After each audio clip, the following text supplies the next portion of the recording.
told that they run the entire show there at Liberty, and it helped tonight because they won the game. Of course, a lot of football had to play into that, but Bakersfield Christian entered tonight looking to right their wrongs from last year. You may remember they lost in the first round to Highland last year. They also entered tonight with the top passing offense in the entire section. The Eagles hosting Fresno and getting that pass game going quickly on their first drive. This is quarterback Braden Wingle. Who would he find? How about Jeremiah Foster? A corner end zone touchdown for the Bakersfield Christian 7-0 strike. And we'll skip ahead 14-0. Now Fresno would respond. Running back Santos Areola takes the handoff and gets the Warriors on the board. 14-7. Still in the first. Eagles airing it out again. This time Wingle to Foster. Foster fights his way. Did he cross? No, they're saying he's down at the 1. But the Eagles would punch it in to make it a 21-7 game. And Darren Carr and company 28-7 now in the third. Alex Wallace takes this punt, maneuvers his blockers, makes some moves, and would return this 65 yards for the touchdown strike. Eagles up 34-7. How about some insurance? Senior Brock Holloway puts the nail in the coffin with this touchdown run as the Eagles run away with the win 51-21. Well, South High came into their matchup against San Joaquin Memorial with home field advantage, but they left scoreless and without their star quarterback. Well, San Joaquin Memorial took the lead within the first 3 minutes of the first quarter.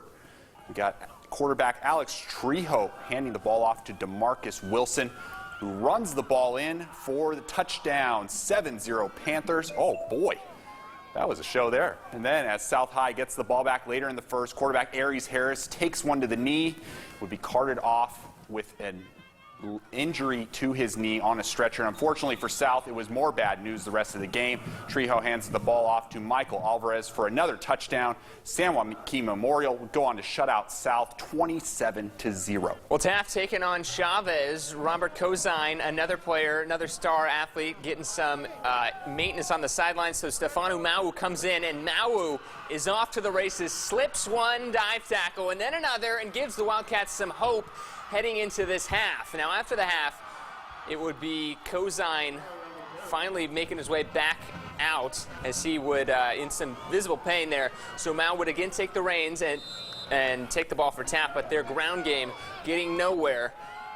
Later in the game, Chavez, Dion Perkins airs it out. That's Vincent Jacobo, and that would be the final nail in the coffin for the Wildcats as the Chavez Titans hang on to win this game. They're moving on as Taft's Kobe McCaleb forced to air the ball out there, not successful on the third down as it falls incomplete. Coach Falgett hoping for a conversion on fourth down here, but again, can't complete, and that's the final nail for the Wildcats as, again, the Titans are moving on. Wasco taking on undefeated Selma. Tigers down 48-0 and lost Cesar Preto after a first quarter injury. And they'd have a running clock in the second half. Biggest play of the game for Wasco was on this play. Zach Sullivan finds Isaac Brocker. Brocker makes the Bears miss 25 yards on the play. And after missing 2 potential touchdown catches on 4th and 10, snap surprises Sullivan. He rolls right, intercepted by Ricky Moda. Pick 6.